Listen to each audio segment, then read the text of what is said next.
Hai hai minasang, kembali lagi dengan Pandai Kotoba. Pandai Kotoba adalah tempat minasang untuk belajar bahasa Jepang dan juga budayanya. Pada video kali ini, Pandai Kotoba mau jelasin pola kalimat JKT yang 3 nih, yaitu niyote.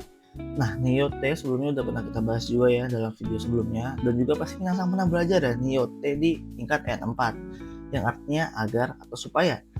Nah, tapi niyote yang sekarang itu artinya benar-benar berbeda loh, dan punya dua arti. Nah, untuk fungsi dari pola kalimat niyote ini yang pertama untuk menyatakan metode cara ya, metode atau cara gitu ya, dan juga penyebab.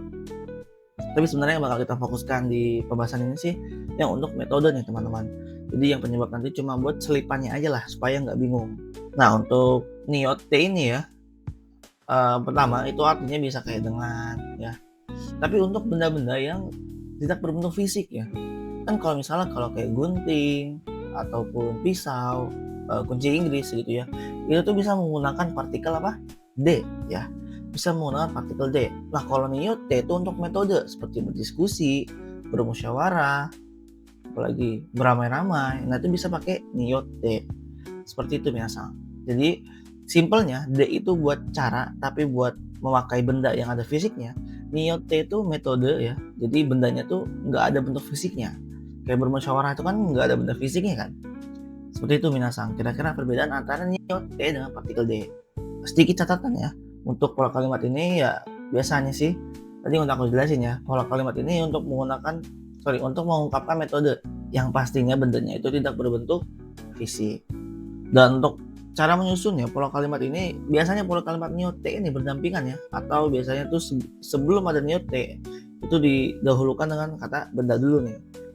Kalau teman-teman masih bingung, yuk mari kita lanjut ke contoh kalimatnya nih. Nah, untuk contoh kalimat yang pertama itu ada kono mondai wa hanashi ai ni yotte kaiketsu dekimasu. Masalah ini bisa diselesaikan dengan diskusi. Nah, yang kita tahu diskusi itu nggak ada benda fisiknya kan. Diskusi ya diskusi aja. Jadi salah satu cara buat ini ya meredamkan masalah.